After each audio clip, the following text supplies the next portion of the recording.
to widen access to local currency liquidity, ensuring smoother and more efficient settlement processes for remittances.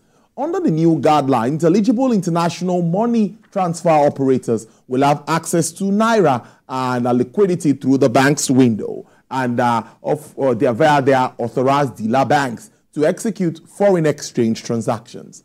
Mr. Kanya assured that transactions executed before noon on a trading day will be settled on the same day. Pricing will mirror the NAFEX traded rates based on an acceptable market benchmark. The Apex Bank emphasized that these measures are effective immediately to maintain a smooth functioning of the foreign exchange market and improve formal remittance channels. And the Depot and Petroleum Products Marketers Association of Nigeria has refuted claims by Dangote Refinery that the Nigerian Midstream and Downstream Petroleum Regulatory Authority, NMDPRA, has been granting licenses to marketers to import dirty refined products into the country. This response was given in a statement issued by the association, stating that information from Dangote Refinery's management was laced with inaccuracies. That's according to Dangote. That's according to that man.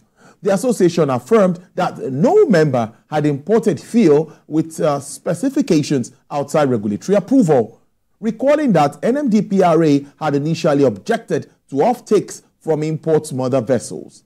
The Petroleum Products Marketers Association accused Dangote Refinery of attempting to introduce a monopoly in the sector and questioned their patriotism as they offer cheaper prices to international buyers than to Nigerian buyers. That man emphasizes that the success of Dangote Refinery will be a pride to the nation, but all downstream operators must comply with the Petroleum Industry Act of 2021, which prohibits monopoly. Nigeria's agricultural sector is a critical component of the country's economy, contributing up to 21.07% to the GDP, with crop production alone accounting for 19.24% of this figure. But while the agricultural sector has shown good growth rates in recent years, productivity remains low, with 80% of farm holdings being small scale. More recently, is the introduction of genetically modified organisms, they call them GMOs, and they've emerged as a contentious issue in Nigeria's agricultural landscape. Proponents argue that GMOs can boost crop yield and enhance food security, while opponents raise concerns about potential environmental and health risk. Let's break this down further. I'm being joined live from the UK by the researcher and agribusiness economist, Dr. Matthew Ojo. Good afternoon, Dr. Ojo, and it's good to have you on the program despite your tight schedules. Good afternoon, Tolu, and good afternoon to our viewers at home. Nice to be here once again. Yes, I think we need to start with something that you've always said before now, promoting household farming, a household practicing of crop cultivation. A report by MBS shows that there's been an increase with regards to that in this part of the world. Now, I want to ask you in two folds. What do you make of efforts of this administration so far? And what role would self or household farming help contribute to food security in Nigeria? Well, that's a two-in-one. Thank you, Tolu. First of all, what do I make of this administration's commitment in terms of agriculture? Honestly, if you ask me, it's difficult to really assess anything positively, unfortunately. That's my personal view. Because when you look at performance, if you remember, I've said it on your program before, performance is judged based on indices or indicators, all right? And if you remember very well, vividly, it was around this time last year, June to be precise, that this administration came up and did something that I found very, very positive. I was happy when it declared a state of emergency in terms of food security in Nigeria. And the administration reeled out, activities or actions or targets they wanted to achieve. So the question we will first ask ourselves, how has that panned out over the past 12 months? It's a year now since that declaration was made. Now, if you look at when that declaration came out, it was in June last year. The food inflation as at then was around 24.86%. What is food inflation for May this year? It's around almost 45%. So we look at that, something is not going on well. This administration rolled out about 12 points. One of them says they want to increase security measures for farmers. How has that panned out so far? Do we have more security, better security for farmers? Is it improved? Okay, CBN to fund agricultural value chain. Is there funding going into agricultural value chain currently? Okay, they want to cultivate 500,000 hectares, okay, of food crops. What has happened to the 150,000 hectares of maize? What about that of wheat? Where are we now? You see, most of the crops we produce or we consume in Nigeria, they are annual crops. So if something has been done over a year, by now we should be even planting another. We should have harvested. Okay, let's agree that for logistics, there are now certain things to take up as at then. Where are we now? So when it's difficult to really see that commitment, really, because I have a challenge with proclaiming or coming out to tell the populace you want to do something, and over time, we have not seen, we can't even measure, we don't even know at what stage we are in, then it's disturbing. Just coming to tell me that MBS says household food production has increased. Okay, what does that amount to? It contributes, I understand.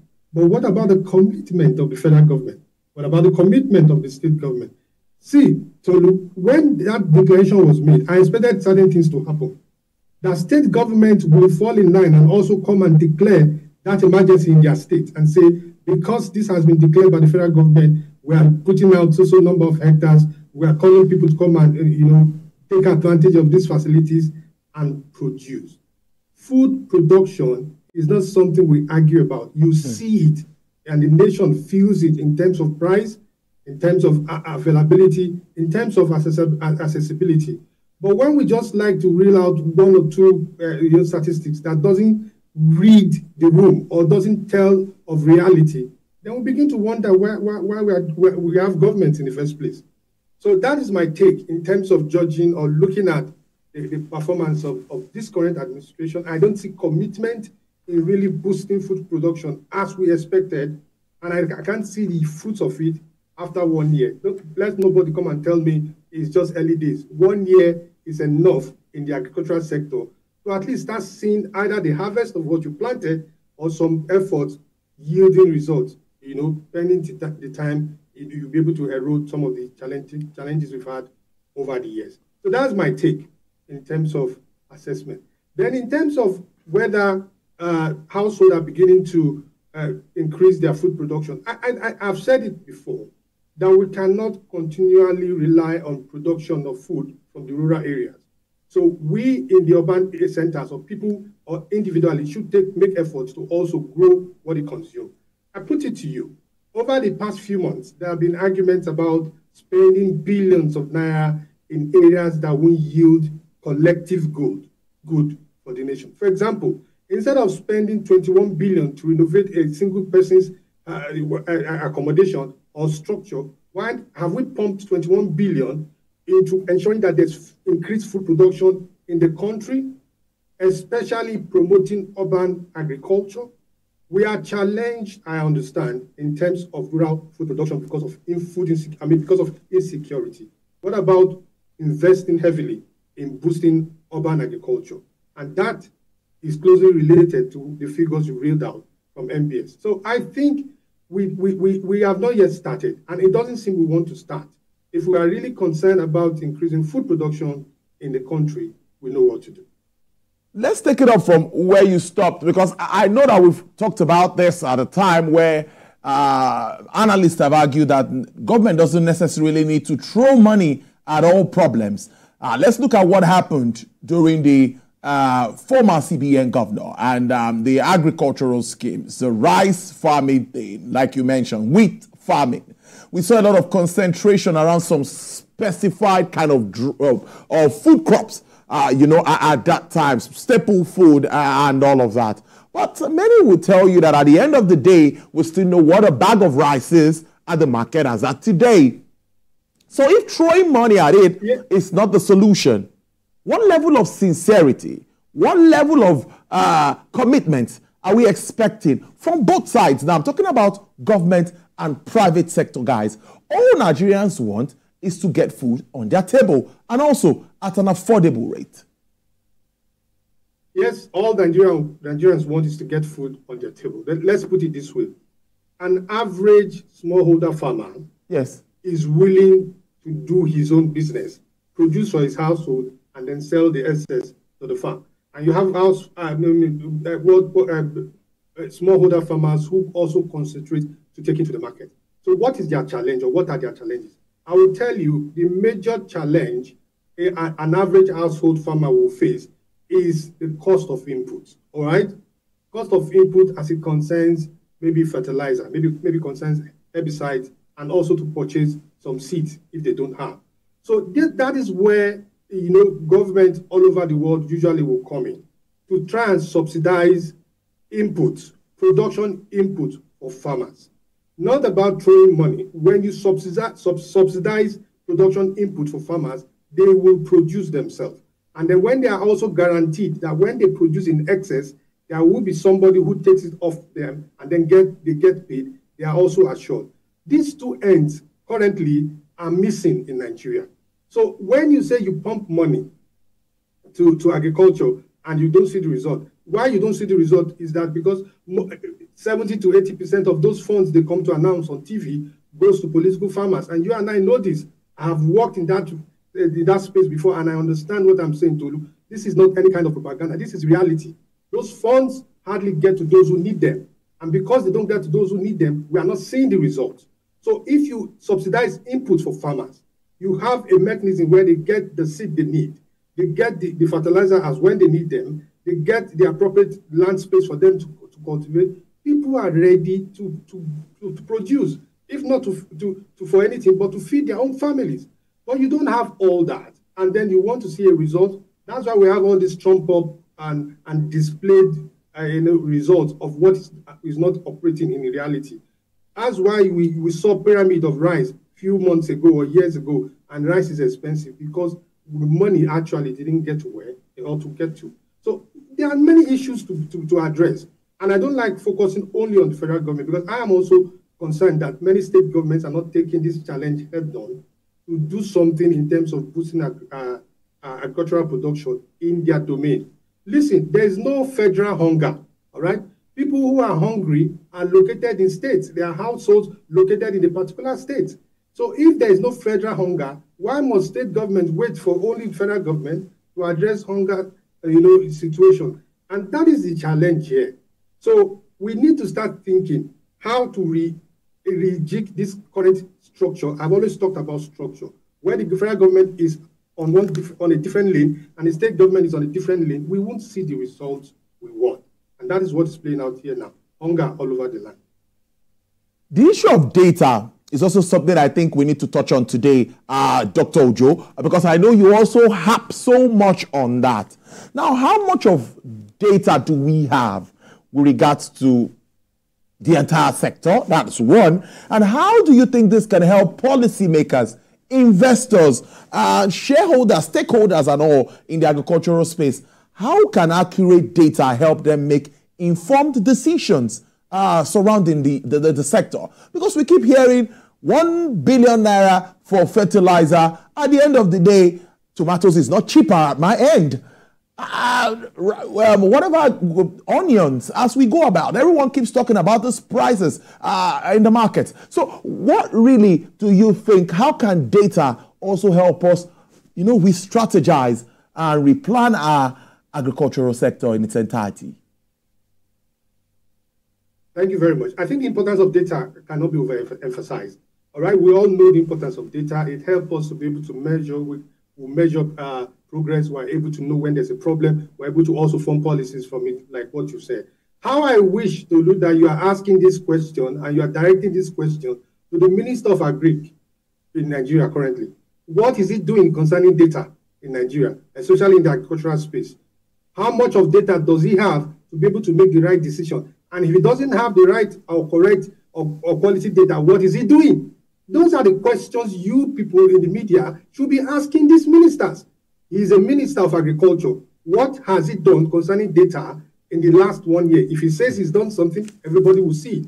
So apart from these challenges we're having, where we cannot have accurate data to measure progress, we also need to look back at what we have done or we need to do to improve data. Currently, I don't see so much effort in that area. And that is why decision-making, they are usually based on assumptions.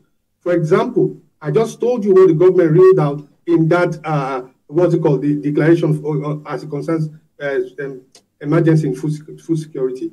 Most of those statements there are open statements. You hardly see we will increase this so by so percent. They are open statements. An open statement you cannot measure, you cannot decide whether progress is being made because nobody told you this is the target. That is the challenge with data. I don't want to believe that this administration doesn't take data seriously. I know there are talks around whether or not statistics will go up and all that, but nobody will be able to measure progress without statistics, without data. What we are talking about NBS now is also data. So I think that we already know what data can help us do. We are just not willing to invest. And until we invest, we will not be able to measure progress or performance, and then we will not be able to make the right policy decisions to improve agriculture in Nigeria. Our conversation is always so interesting and time is not always letting us get all the best of it. But let's quickly touch on GMOs, genetically modified organisms. And this is also another talk in town. But my concern is, what really is that impact? People are talking about the environment and, of course, even the health of humans. What do you make of that aspect of agriculture at this time? In terms of GMO, the question is it GMO we need at this particular point in time? My direct and simple answer is no. Now, there are issues around GMO. There are well-documented reports and also publications concerning the benefits and the risk associated with GMOs. And they are all well, I'm not against any GMO issue is from this perspective. So do listen, of all the cost concern, an average smallholder farmer has, all right? Seed is the least. They usually prepare their seeds. They have a way of preparing what to plant for next season. So that is not usually part of a huge expense for an average farm, smallholder. When you bring a GMO seed, all right, like the maize and the teller seed they came and launched, you are creating another layer of expense or cost for the farmer, which he doesn't have. I have worked with farmers, very poor farmers, and we also know that there is National Seed Council of Nigeria that is tasked with that vision or mission of ensuring that quality planting materials are distributed or are available. Farmers could not even purchase some of these registered seeds. When we told them they are high quality, they will help your yield, they said they don't have the money.